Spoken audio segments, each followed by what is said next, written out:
Prepared to A. Good day. I am Emerson Manalili Gamboa. And I'm Tamer Isalis. This is Music.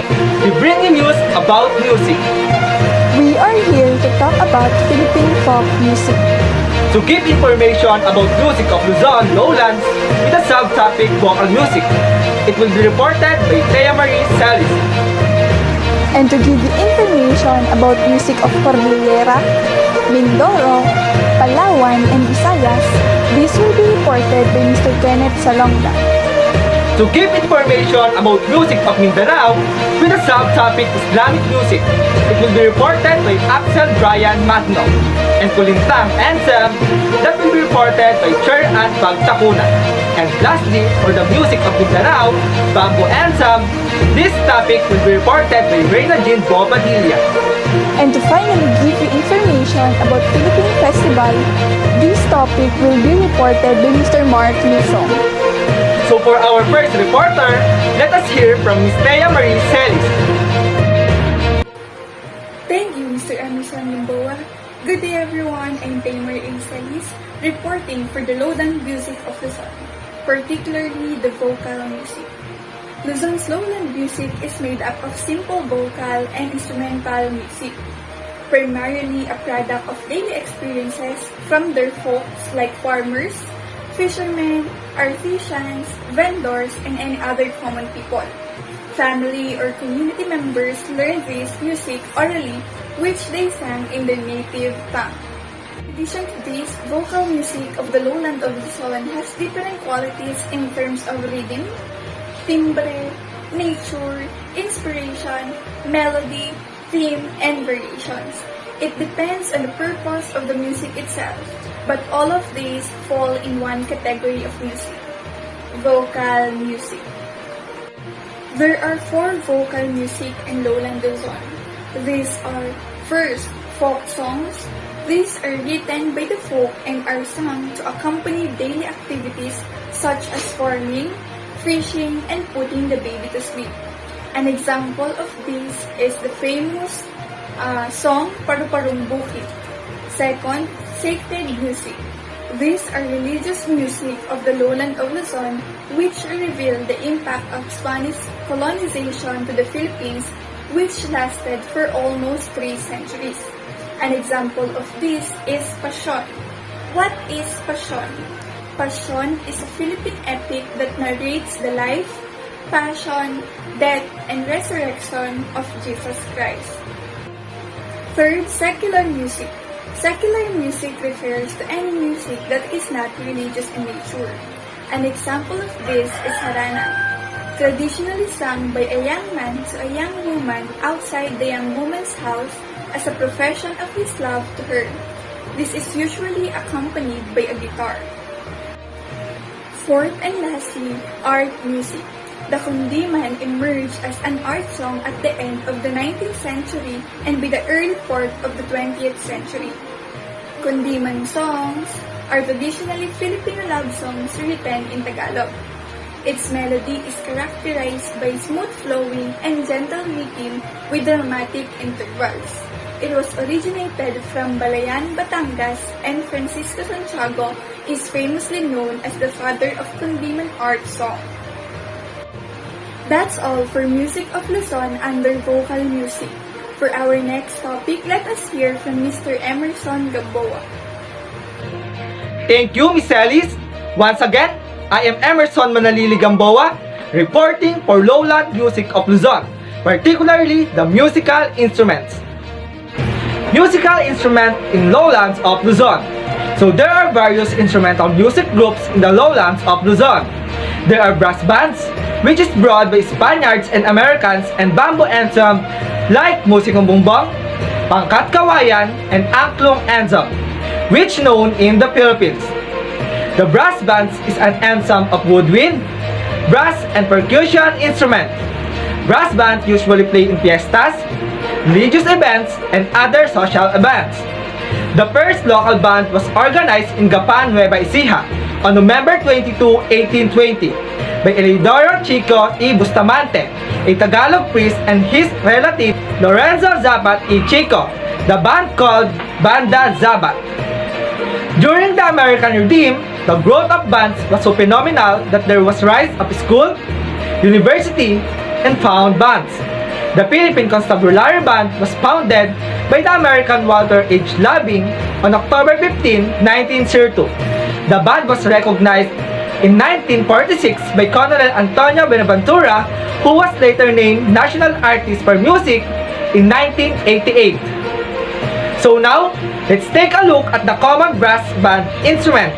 For the woodwind, we have flute, piccolo, clarinet, and saxophone. So flute. Flute is an aerophone that produces its sound from the flow of air across an opening. The sound it produces is thin in timbre. So here's an example.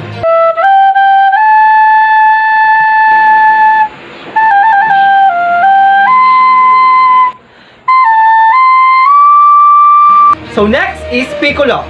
Piccolo is shorter than the flute. The sound it produces is higher and thinner than the flute. So here's an example.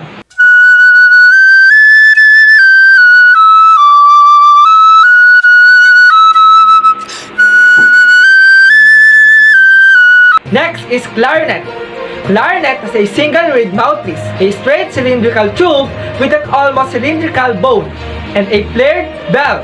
So here's an example.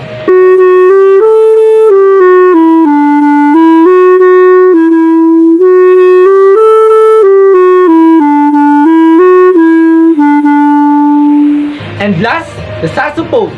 This is commonly used in classical music concerts, bands, chamber music, solo repertoire, military bands, and jazz bands. So here's an example.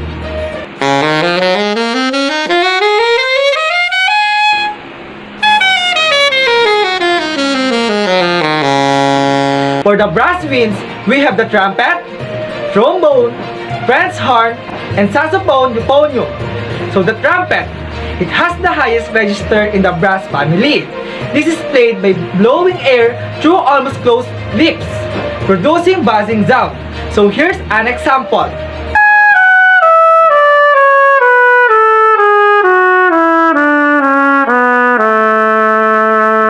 Next is trombone. Trombone is derived from Italian words which means large trumpet. The sound is produced when the player's vibrating lips cause the air column inside the instruments to vibrate. So here's an example.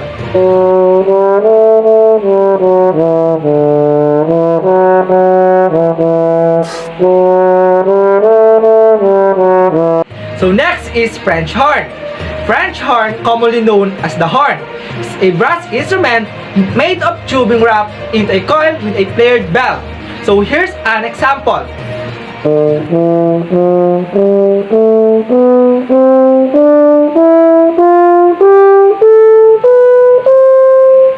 Next is saxophone. Saxophone, known as the bass, in a type of tuba design to be easier than the concert tuba to play while standing or marching. Here's an example.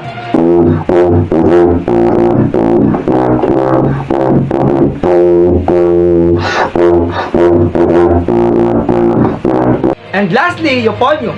Euphonium is a valve instrument which is known for its distinctive tone color, wide range, variety of character, and agility. So here's an example.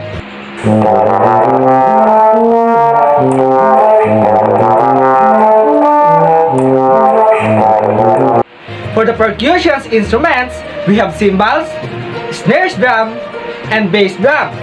Cymbals, which consist of tin, normally round plate of various alloys, are used in many ensembles ranging from orchestra, percussion ensembles, jazz bands, heavy metal bands, and marching groups. Here's an example.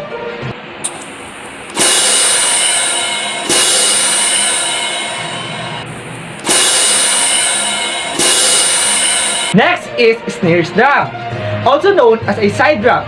It's often used in orchestra, concert band, marching bands, parades, drum corps, and more. So here's an example.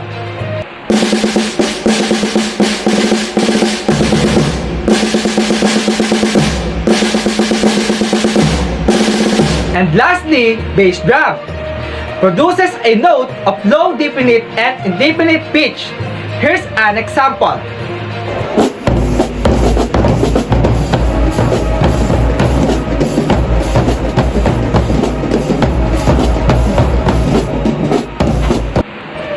Aside from the brass band, the lowlands of Luzon also developed musical ensemble made from one of the most available type of brass in the Philippines that we use in almost any household object that we have, from the saraset, papag, and even pangkamot.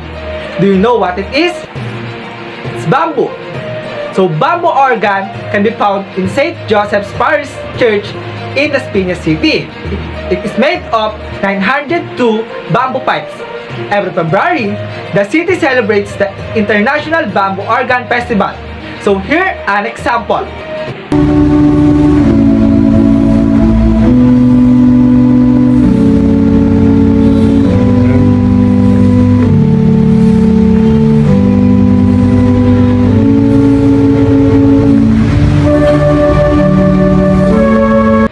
So now, let's move on to the musikang bongbong.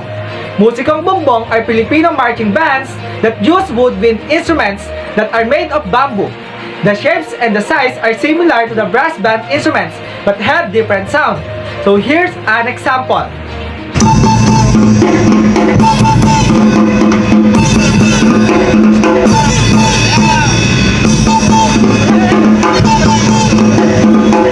So next is pangkat kawayan.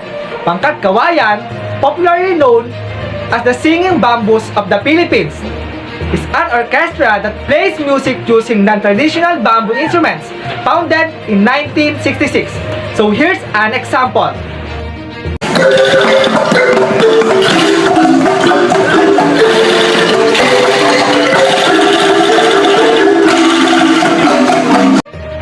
Pangkat kawayan instruments include in the following. First, angklung, a bamboo rattle tubes attached to a bamboo frame. It is played by snaking the lower part with one hand, while the upper and holding it with the other hand steady. Here an example.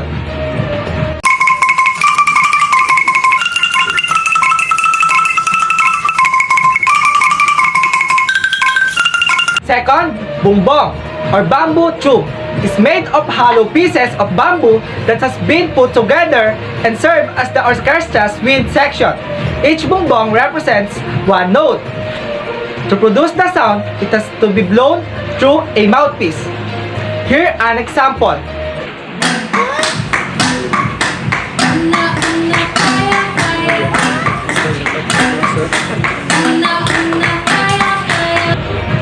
Third, kalatok. A percussion instrument made of pieces of bamboos that are strung together with pieces of bamboo with varying tone when struck by a rubber mallet. So here an example.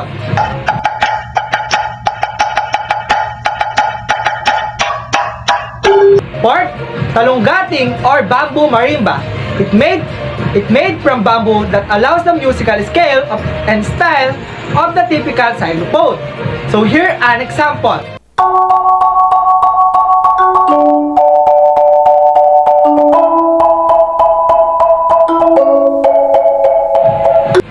Fifth, kalagong.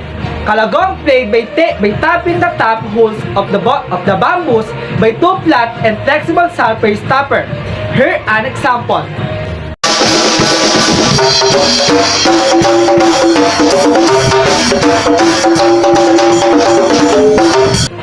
Sixth, panpipes. Small pieces of bamboo in graduated small tubes that has been put together by string. Here an example.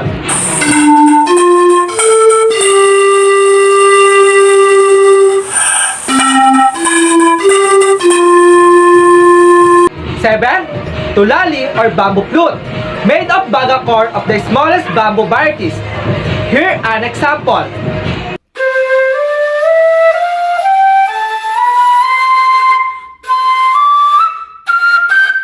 And lastly, 8 is kiss, a bamboo piece with bridges and serve a percussion instrument. Kiss is a Filipino word which means to scratch or to rub against something. So here an example.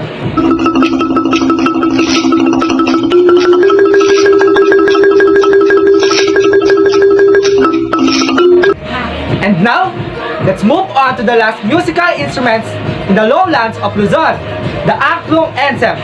The Angklung Ensemble is a small group of musicians who play Angklung bamboo instruments. The Angklung is made of bamboo frame.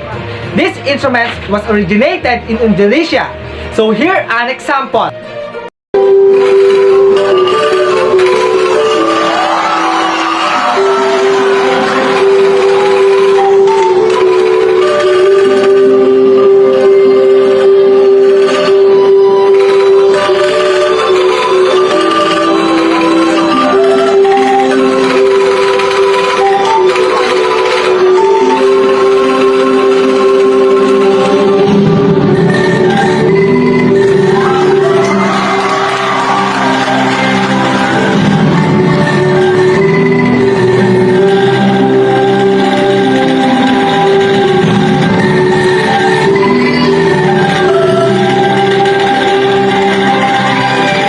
So that's all for the musical instruments in lowlands of Luzon. For our next reporter, let us hear from Mr. Kenneth Salonga. Once again, this is Emerson Manalili Gamboa reporting. Thank you so much, Mr. Emerson. Once again, I'm Kenneth Salonga from BPED 2A.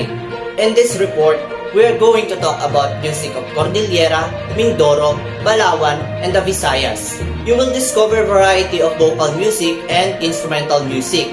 It helps you discover the way of people in Cordillera through things about nature, family life, work in the field, as well as spiritual matters. We have two characteristics of vocal music. First is melismatic. Melismatic commonly used in religious ceremonies and Eastern mystical rites. Second is free meter. It is used when a piece of music has no discernible beat. Now we are moving on the music of Cordillera. This lesson is an overview on the music of Cordillera or the highlands of Luzon, where several ethno-linguistic groups in the mountains of the Cordillera live. In vocal music, we have hudhud or chanted epic poetry. It consists of narrative chants traditionally performed by the Ifugao community. It is practiced during the rice sowing season, at harvest time, and at funeral wakes and rituals. For the instrumental music, we have bamboo stamping tubes or tonggatong. It is bamboo percussion used by the people of Kalinga to communicate with spirits during house blessings. Second, we have bamboo juice harp or kubing. It is traditionally considered an intimate instrument usually used in communication between family or a loved one in close quarters. Third, we have bamboo buzzers or bungkaka. It is the instrument generates a buzzing sound from the slit between the two tongues when the instrument is struck against the lower palm of the hand of the player. The fourth one is gangsa topaya. It is a single-handled smooth surface gong with a narrow rim. The fifth one is palu. It is a gong strike or beaten with wooden mallets while held by the left hand. This is usually played by men.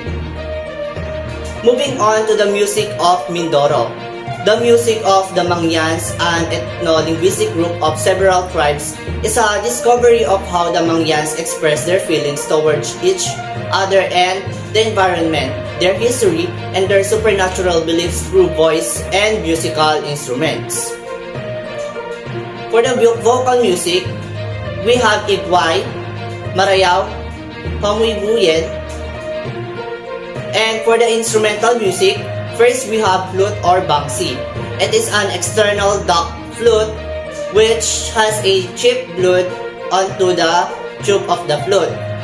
Next we have gongs or agong.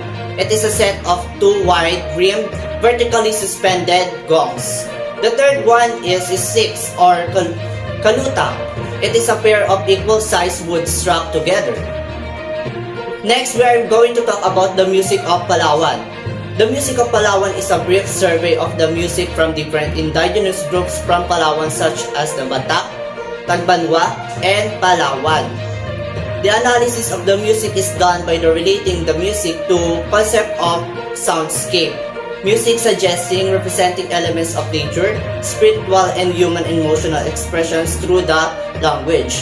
For the vocal music, we have dagit, kulian or songs, tultul or the epic chant, ulit or shamanic chant. For the instrumental music, first we have aruding or just harp. The frame is held firmly against the performer's parted teeth or lips, depending on the type, using the jaw and mouth as a resonator, greatly increasing the volume of the instrument. Second, we have babarak or ring flute, and blown flute with a reed wrapped around the hole at the blowing end of flute. Third, we have suling or banded flute. Mostly, suling is made up of tamyang bamboo which has very thin surface. Palawan music is closely linked with nature and the expression of which is highly influenced by language with the use of onomatopoeia or the imitation of natural sounds. The last one, we are going to talk about the music of Visayas. The music of Visayas, or specifically Cebu, Bohol, Negros, and Leyte, including vocal music such as the balitaw and composo, as well as instrumental ensembles such as the rondalla. An analysis of the musical elements of Visayan songs as written by experts on Visayan music is validated through listening and improvisation on the balitaw form. So, for the vocal music, we have balitaw, banggi, pastores, kanta, and composo. So, now we are moving on to the instrumental music of Bisaya. First, we have rondalia. It is an ensemble of string instrument played with the tectum or pick, in general known as plectrum instruments. Next is tultugan. It is an instrument equivalent to drums. This indigenous bamboo instrument has been found used centuries ago by our natives for communication. The instrument is played by striking the body of the bamboo with a stick to produce a rhythmic pattern. For our next reporter, let us hear Mr. Axel Brian Magno. Once again, this is Kenneth Asper Salonga reporting. Thank you, Mr. Kenneth Salonga. Once again, I'm Axel Brian Magno. In this report, I'm going to talk about music of Mindanao. What is music of Mindanao in folk music? Mindanao folk music includes the ancient Muslim folk song and dance called Istiharo, and the Mindanao folk song called Uruyan. These are usually accompanied by drums, gongs, or other percussions instrument like the subing. And this is example of music of Mindanao, Islamic music. What is Islamic music? Islamic music may refer to religious music as a performed in Islamic public services or private devotions, or more generally to musical traditions of the Muslim world. Due to Islam being a multi-ethnic religion, the musical expressions of its adherents is vastly diverse.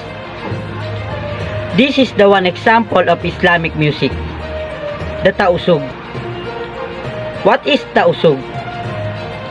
The tausug are the generally dominant group in the Sulu archipelago of the southern Philippines, Jolo Island, strategically located near the heart of the archipelago, constitutes of the cultural and political center of the Tausug society.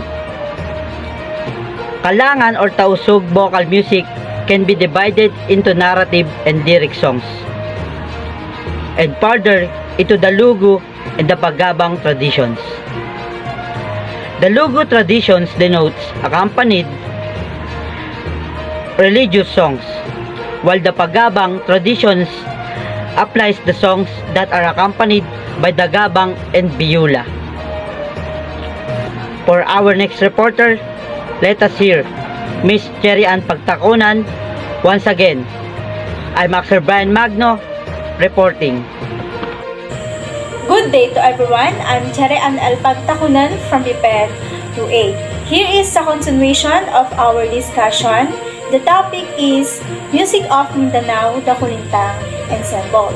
Before proceed to our discussion, may nihanda po muna akong video clip presentation para magkaroon po ng idea ang bawat isa kung ano nga ba ang Kulintang Ensemble. So, let's begin.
What is Kulintang Ensemble?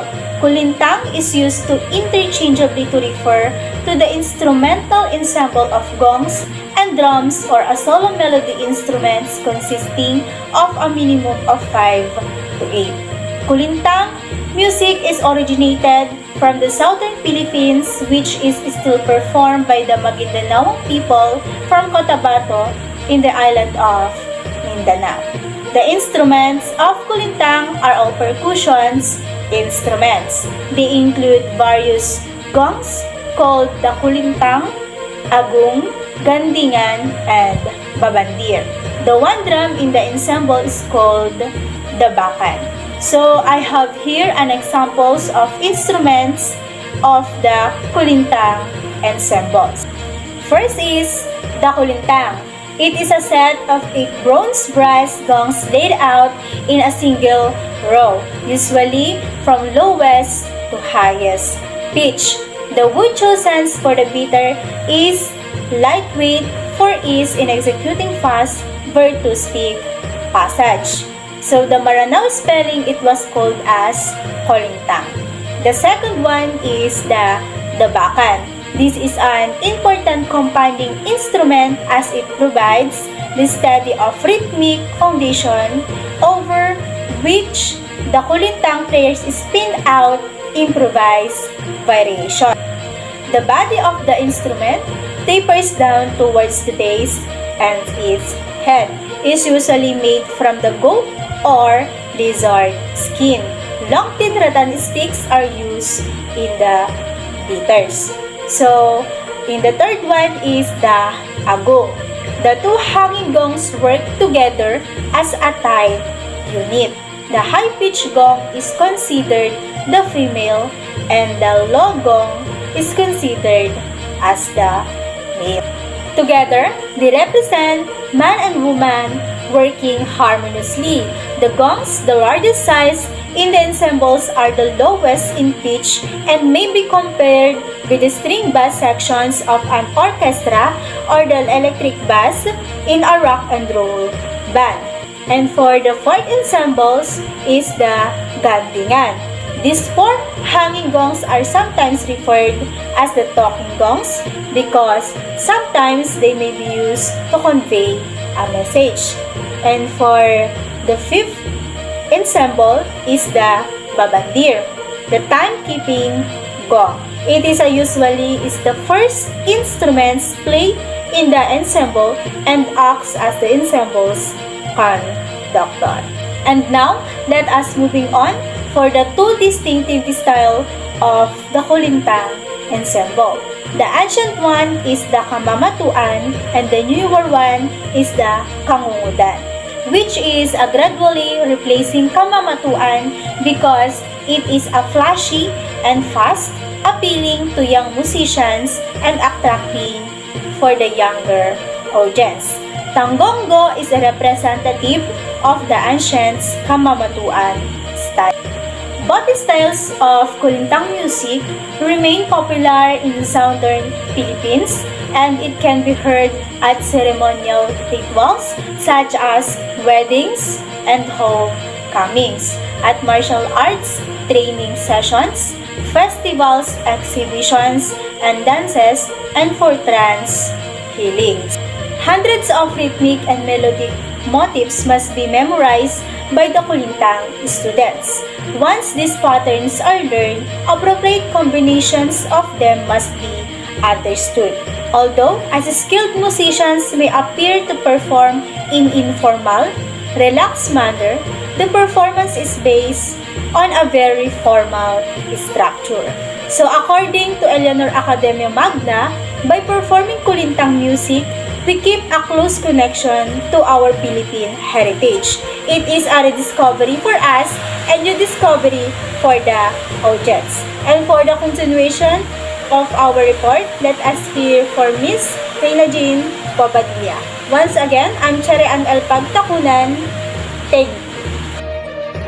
Thank you, Miss Pagtakunan. Here I am Reyna Jean Bobadilla reporting for Bamboo Ensemble. According to Philippine legends, the first man and woman are born out of bamboo.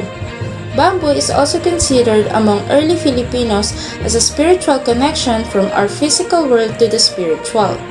Many bamboo instruments are made for these purposes, but some are made for entertainment and musical expression. Bamboo's natural hollow form makes it an obvious choice for many musical instruments. Bamboo has been used to create a variety of instruments including flutes, mouth organs, and so on. The different manners in playing bamboo instruments includes aerophones for blowing instruments, idiophones for shaking or hitting, and chordophones for plucking. In aerophones, we have sahonay. It is a bamboo flute leaving 6 holes for the fingers and trumpet made of coconut leaf. It is about 50 centimeters long and 3 centimeters in diameter. This is a bamboo flute of the Taosugs in Sulu. Next is palendag. A lip valley flute, it is considered the toughest of the 3 bamboo flutes, the others being the tumpong and the suling, to use because of the way one must shape one's lips against its tip to make a sound. The construction of the mouthpiece is such that the lower end is cut diagonally to accommodate the lower lip, and the second diagonal cut is to make for the blowing edge. It is type of Philippine bamboo flute, the largest one used by the Maguindanaon, and a smaller type of this instrument is called the hulaktep from Bukidnon.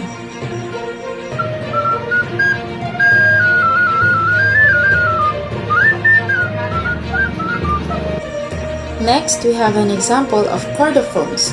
First, the saleroy. It is a bamboo polychordal tube cedar of Bagobo. It is called as kolitong in Cordillera region. Next, seronggagandi. It is a guitar-like made of bamboo. 2 cords are slit loose side from the outer skin fibers of the bamboo itself, and these are given tension by means of bridges. A hole is cut into the bamboo under the 2 cords that serves as resounding. And lastly, the idiophones. In here we have gabang. It is like a xylophone with 17 keys made of bamboo separated by metal nails. Ordinarily, its main body is shaped like a coffin. It is made of wooden box with one end wider than the other and with an open top. Across the top, wooden bars of different lengths are placed to fit the shape of the box, about 1 centimeter from each other. It is played by striking the wooden bars with a wooden hammer. This instrument is popular in Sulu.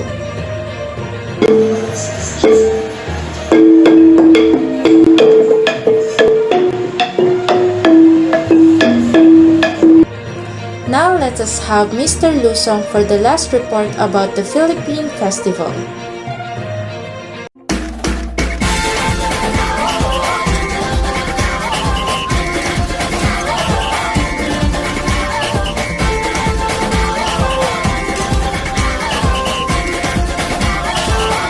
Thank you, Ms. Reina Jean Bobadilla. Again, I'm Mark Lusong.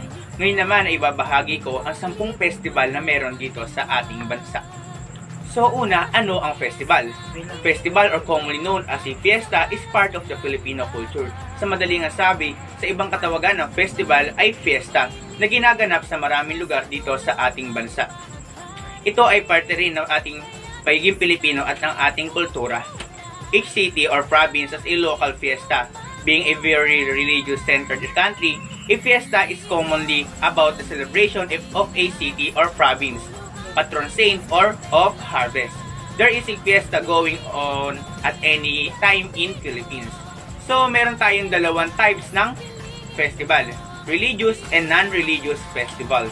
So, ang example nga ng religious festival is yung mga saints and patrons, at naman sa non-religious is yung masaganang ani or harvest.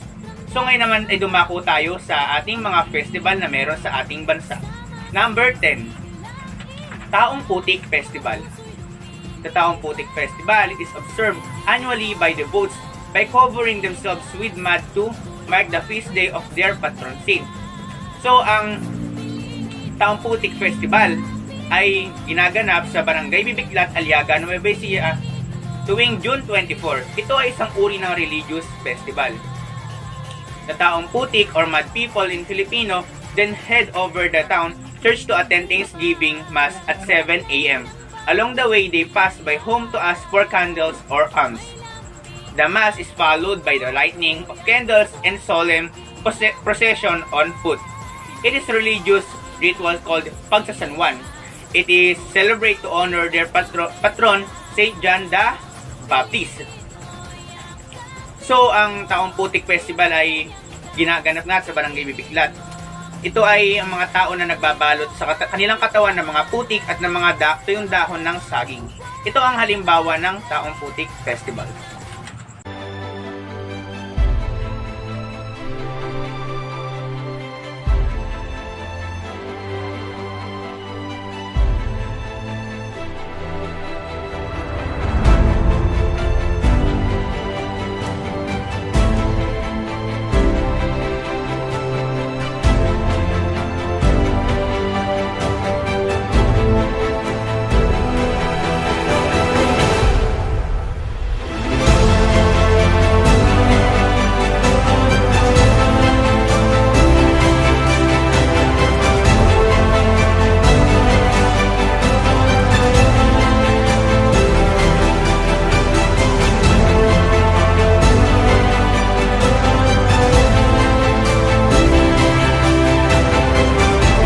Number 9, Kadayawan Festival.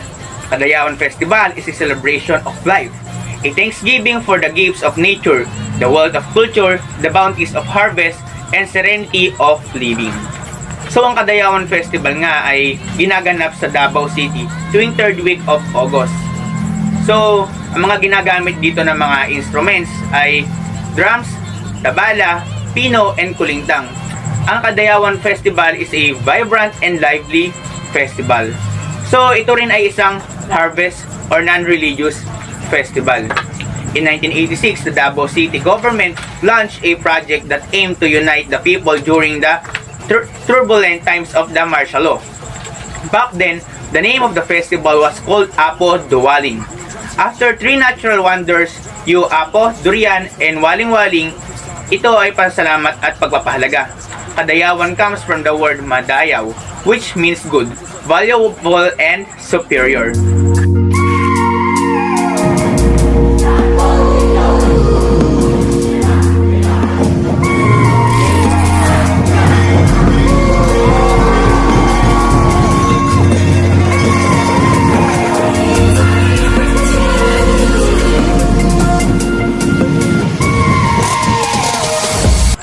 Number 8, Ati-Atihan.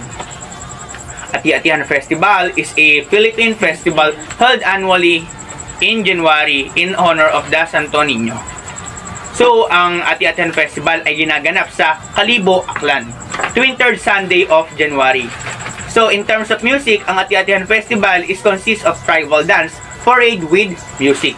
Ito rin ay isang religious festival. This is a celebration in honor of the infant Jesus, the town's patron. Ati-atihan observed in honor of the child Jesus. Ati-atihan means making like atis, that is pretending to be like aboriginal natives that once inhabited in Aklan. So ito ang example ng Ati-atihan Festival.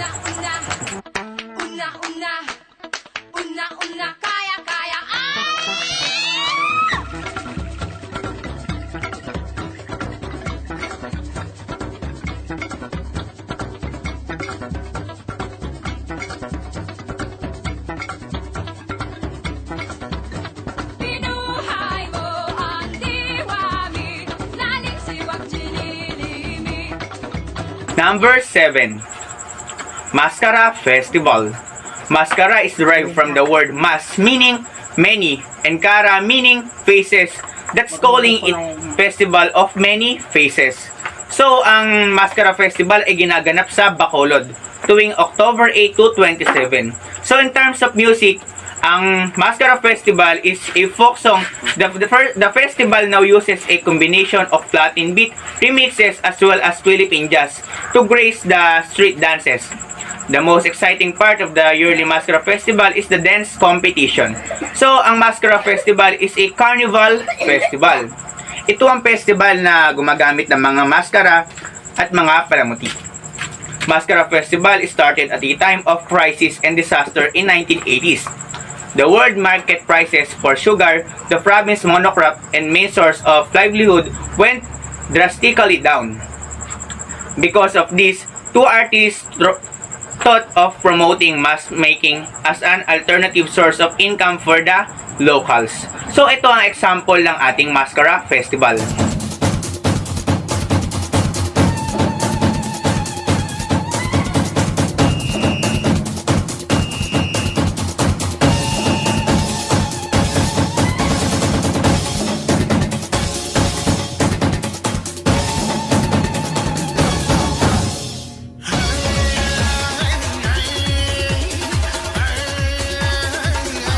Number 6.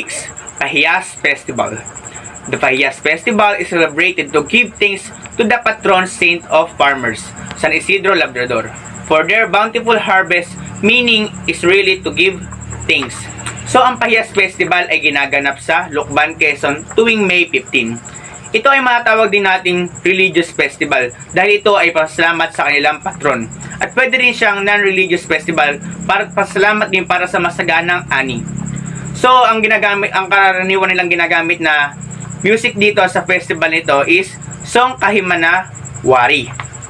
So, Pahiyas is a shower of gifts and blessing in the celebratory abundance of a harvest.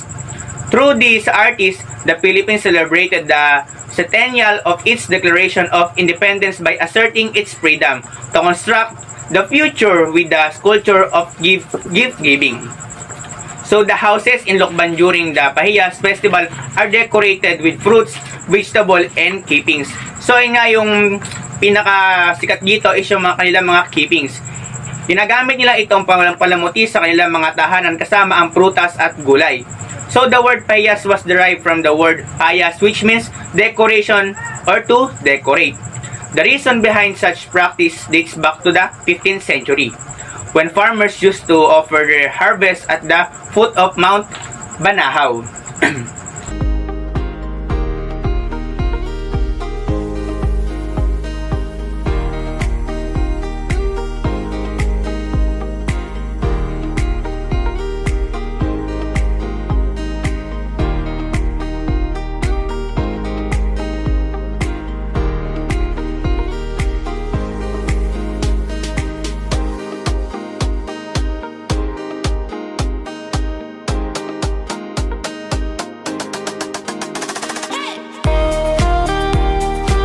Number 5. Pintados Festival. Body painting traditions of the ancient tattooed. Pintados Warriors in 1986, the Pintados Foundation, Incorporated, was formed by the people of Tacloban to organize this festival in honor of Senior Santo Niño. So, ang Pintados Festival ay ginaganap sa Iloilo at meron din sa Tacloban tuwing March 19 to 24. So, in terms of music, ang ginagamit nila dito ay include yung mga worship of idols, indigenous music, and epic stories. The hypnotic rhythms of native instruments beat through the air, accompanying the dances performed on the streets as the Pintados festival goes. Pintados or painted people is a term that refers to the native Filipinos who Spanish colonizers encountered in 16th century. Centuries or Spanish occupation affected Filipino culture, and much of the story surrounding tribal tattoo is concentrated on the Visayan, including the Filipino of Tacloban. Due to their relative isolation, ethnic groups such as the Ifugao have resisted Spanish co-optation more so than others in the Philippine body painting traditions of the ancient tattooed Pintados. So, Pintados Festival nga ay ginagamitan nila ng mga, from the word Pintados, pinta. Mga pinta sa kanilang katawan. Ito ang halimbawa ng Pintados Festival.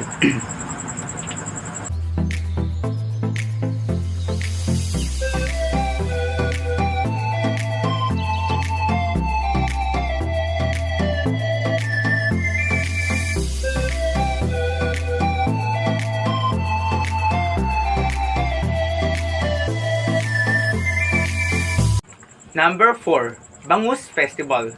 Bangus Festival is celebrated to give thanks to the city thriving aquaculture, especially in the bountiful bangus or milkish harvest.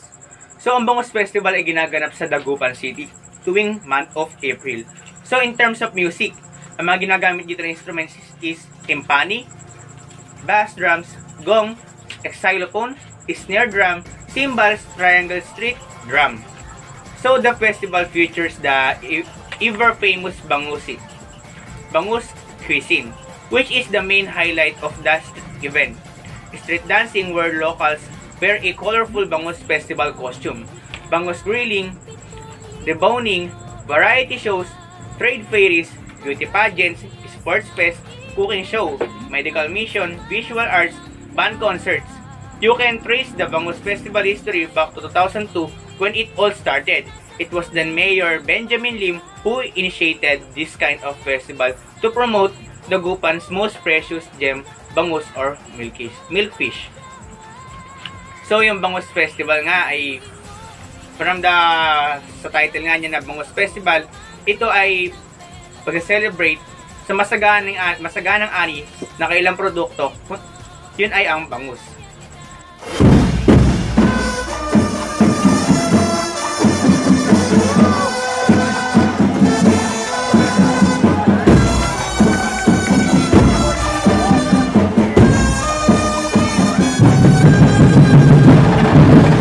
Number 3, Sinulog Festival. The word Sinulog means graceful dance, wherein it all started in 1980 with a simple dance that represents the sulog or current. So, Sinulog Festival ay ginaganap nga sa Cebu tuwing 3rd Sunday of January. So, in terms of music, the festival features a street parade with participants in bright-colored costume, dancing to the rhythm of drums, trumpets, and native gongs. Smaller version of the festival are held in various parts of the province, also to celebrate and honor the Santo Niño. A celebration of faith and gratitude in the Philippines.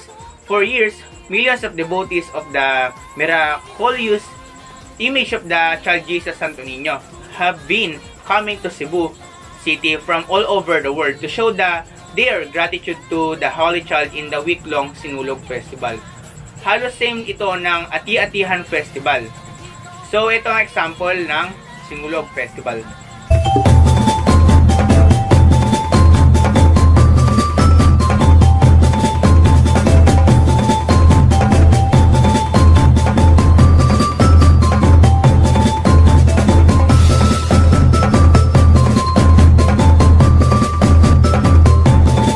Number 2, Dinagyang Festival. Dinagyang Festival is one of the religious festivities in the Philippines that celebrates the feast of the Santo Niño and the pact between the datus and locals. So, yung pinakaunang mascot dito sa Pilipinas ay nangyari sa Dinagyang Festival. Ito ay ang Dagoy.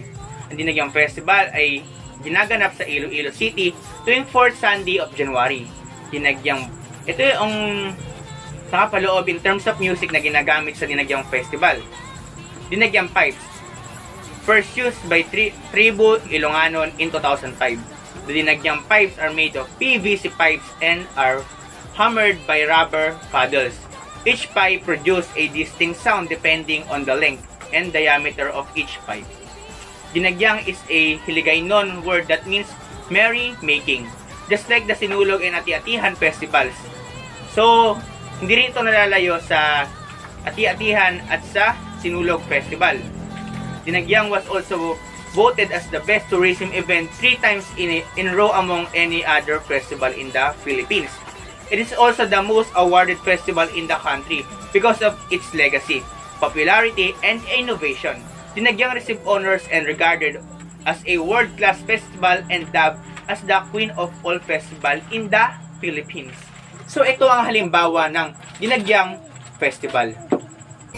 Ipabugal ko ang imong ngalan, ipabugal ko ang mga binuhatan sang imong ginikanan, kag imong kabataan, gapuli kay pagkadto sa kauswagan. Hala bira Iloilo, sulong sa pagbago. Hala bira Iloilo, matahong na banwak ko.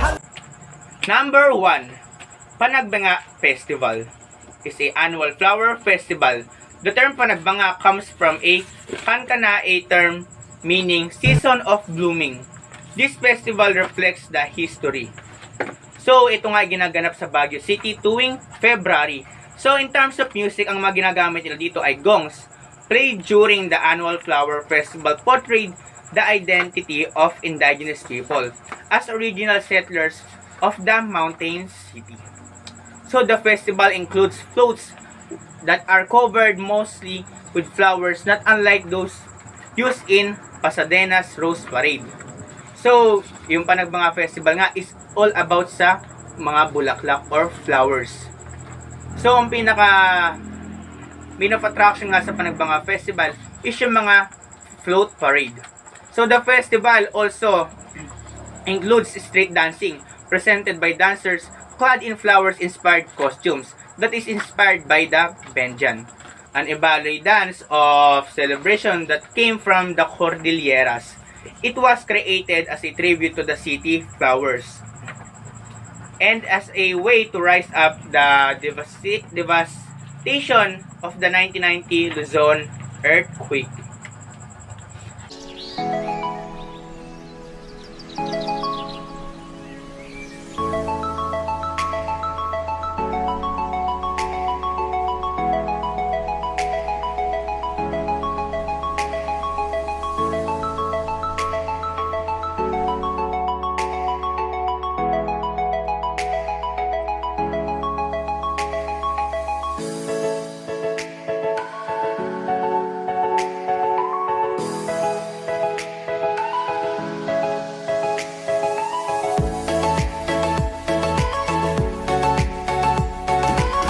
Maraming salamat. Nawa, marami tayong natutunan sa aming mga ibinahaging kaalaman patungkol sa sining at musika na meron ang bansang Pilipinas. Again, we are the Group 1. Keep safe everyone. Thank you for watching. Muli, Mark DC Lusong reporting.